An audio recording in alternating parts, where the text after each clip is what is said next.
Right, awesome. We are live, ready to rock and roll. So, good day, everyone. All right, what we're going to talk about today specifically, we're going to be talking basically about the best exercises for body recomposition. So, really simple in terms of the best exercises for body recomp. We're going to start with all the muscle groups. We're obviously going to talk specifically quickly about, compound versus isolation movements, and we're going to go through that a little bit as well to basically just see, what sort of works better and what's the best you can do in terms of your body recomp. So we do want to start there with, in terms of your exercises, obviously your compound exercises, they're going to be, the best if possible, because like your squat, bench, deadlift, leg press, if you think like push, pull, row, squat patterns, they're just going to be your big bang for buck exercises, especially if you're someone new to the gym. If you're not new, don't stress at all. You can still incorporate them, but you should probably have a certain level of strength.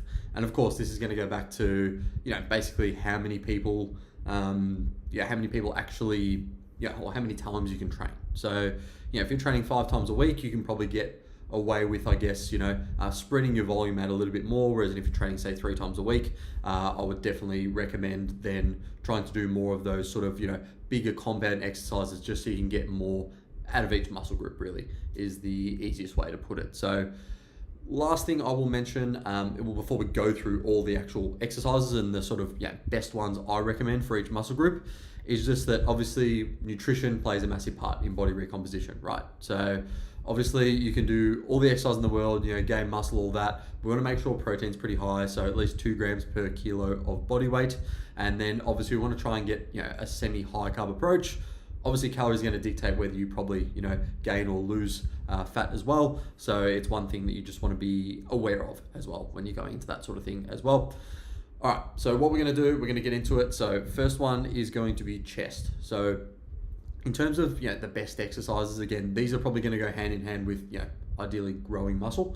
So probably generally speaking with chest, what we really want is we call it a converging chest press. So really simple, if I'm out here, you're just thinking I'm trying to converge, I'm trying to get a machine that converges my elbow across. So there's a few chest machines that do that. Obviously you got some flat chest presses which just sort of do like that. Not as good, but obviously still going to build your muscle, right? We're talking about trying to get optimal results. Or what you can do is you can set up with a cable, bring a bench over to a cable and do a cable bench press like cable chest press, like that. Obviously that doesn't discount, barbell bench press, incline bench press, anything you do with your dumbbells as well, going to be really useful. And then basically just adding a fly movement into that, I think will be really useful as well. So chest fly using the dumbbells or a machine. And then the only other one I mentioned is it's a newer one that Paul Carter sort of talked about, sort of a low to high cable fly that sort of starts there and comes up and hits a bit more that top clavicular pec. So I think that's a really good one for that sort of upper chest that a lot of people aren't currently doing. So really simple one for there. That pretty much covers chest. So chest is pretty easy. Back, again, it's going to be, there's heaps of muscles in your back, right? But let's try and make this into a rowing pattern and a pulling pattern. So we go into a rowing pattern, think like, okay, we can do some sort of seated row. Of course, we can bias that towards sort of the mid-back or lats. So I really like just any sort of seated row machine. Ideally, in terms of your grip, if you go more of a neutral grip and you focus on pulling down towards your hip, that's going to get a bit more lat bias. If you're focusing on trying to pull back and really squeeze those shoulder blades together, that's going to get more mid-back, rhomboids, lower trap focus. So both are important, obviously, but we can do 2 variations of them. Obviously, when it comes to pull downs, doing pull-ups or weighted pull-ups, really good option, or something like a lat pull down will be really useful as well. Again, gonna get a fair bit of lats, but also gonna get some mid-back depending on the way you do them. So really easy one is if I'm here and I'm thinking the lat pull down, right, and I'm trying to isolate more of my lat, I want to think as I'm pulling down, chest stays tall and I'm still core strong, but I'm a bit more upright and I'm focusing on trying to pull almost down in front of me a little bit without letting this shoulder roll forward. Whereas if I'm trying to do a bit more of a sort of mid-back focused, I'm leaning back a bit more, core still strong, but I'm almost trying to pull back and into that sort of mid-back. The lats are still getting involved a little bit, but we don't want to be too far involved in that sort of section of things. Sorry, give us 2 seconds, guys. Sweet, easy, channel's good. Really, that's all you need to know for back. The rear delts, we'll include them in shoulders as well. Hamstrings, Really, really simple with hamstrings. Again, you want to basically flex the knee and stretch. So shorten and stretch. Shortening, your lying leg curl, lying hamstring curl, that's going to really shorten those hammies. Only other exercise is maybe like if you're getting up on like in a glute bridge position on the Swiss ball and then curling in, that can be really useful as well. But in terms of lengthened hammy, the seated leg curl, really good, or some sort of hip hinge, like a Romanian deadlift is a really good example of that. And that pretty much covers your hamstrings. Quads, again, makes it really easy. Like what shortens the quad? A leg extension comes up, it's hardest at the top, shortened at the top. And then when we get into other exercises, obviously you want something that tries to bring the knee over the toe and stretches the quad a lot. So think like your hack squat, your pendulum squat, a split squat, even like, just any sort of barbell squat where those knees are going over the toe, like a high bar squat or a heels elevated squat, really, really useful as well. And then obviously you can complement that with something like a leg press, which is generally going to work more into that mid-range, and that really takes care of quads as well. Shoulders, again, because you've got the three-headed shoulder, obviously front, side, lateral. In terms of like sort of hitting the front and side, any sort of general shoulder press in this sort of plane of motion is going to work really well. Whether that's a barbell, dumbbell, using cables, whatever you want to do. I prefer a machine shoulder press. Ideally, we want it converging in together a little bit if possible. If not the end of the world. You can still build really strong shoulders. And for people who have any shoulder pain, ideally, like if I'm directly on here, I will actually press slightly in front, like on this position here, as opposed to slightly out. You'll generally find, yes, you will get more front delt and less side delt, but it seems to be a lot more comfortable for people as well. So play around with it. If you can go out in that 90-degree angle and you're happy to do that, get a bit more side delt, awesome. Otherwise, you can just spam your lateral raises. So really simple, dumbbell, hardest at the short, and then a cable, hardest more in that mid to lengthen. But with the cable, again, if you set that up around the hip height, about hand height, hip height, that's going to buy us that lengthened position. Only other one I like is like a behind the body cable lateral. So grabbing these in alternate hands and you're going to reach out and away like that with the cables behind you. Really, really useful as well. Rear delt's really easy to cover. Any sort of rowing variation at about that 45 to 90 degree angle is going to look after that. And then on top of that, you're basically just going in and you're looking more so at, I guess you call it the fiber path. So you almost want like, you can go in this sort of 45 degree angle. So even using a cable one or just your standard rear delt fly using dumbbells or the reverse pec deck. Really, really good for rear delts as well. What haven't we covered? Calves. So calves, really, really good for the stretch. In terms of stretching, I really like a 90-degree leg press, the one where you're sitting directly across, not the 45 one on the angle. Not that that's bad, but you'll find it just sort of locks out your knees a bit too much. So the 45, I'm really focusing on driving those heels down. So the more you can drive your heels down and get a nice big stretch there, that's going to probably help with more growth. And then as you're driving back right up onto that big toe. So really don't be afraid to spend a few seconds in that deep stretch with the calves.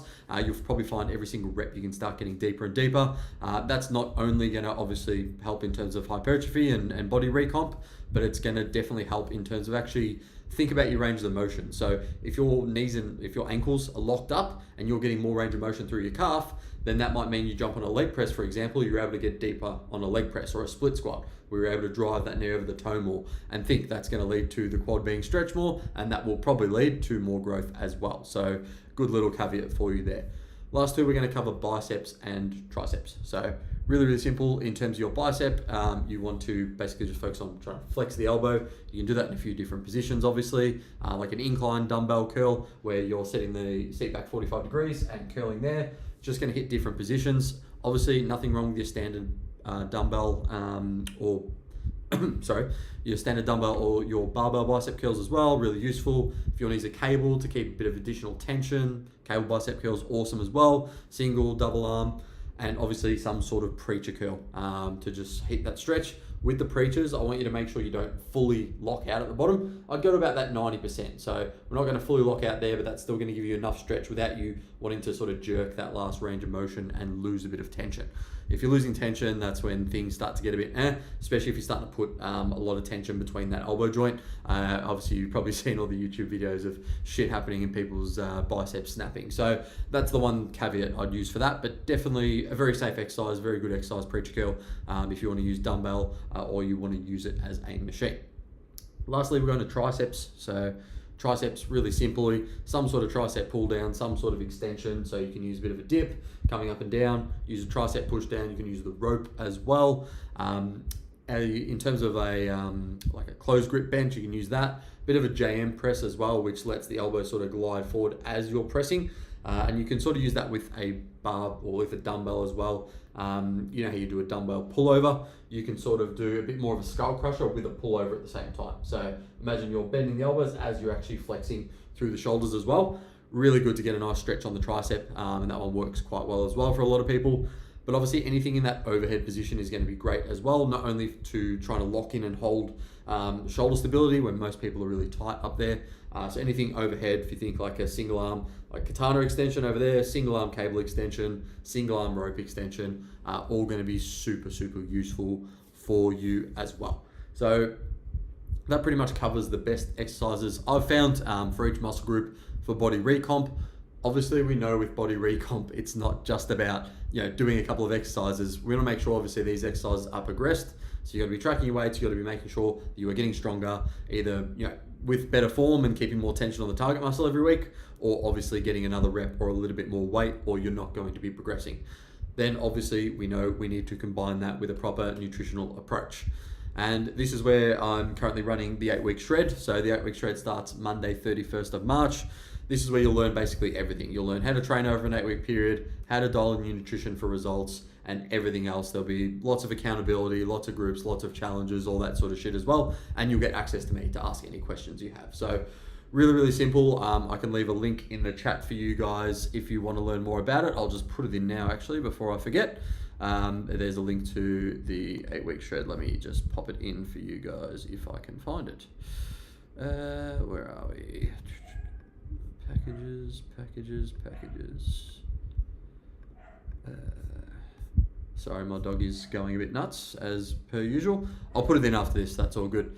Anyway guys, that's the stream. Hope that was super useful for you guys. What we want to make sure, like I said, is you're doing these exercises, but you got to do them for a period of time. You got to progress them, and you make sure you have a nutritional approach that complements this. That is how you're going to get the best result possible. But leave anything in the chat, shoot me a message. If you have any questions, let me know. But until then, we'll see you in the next stream. Cheers.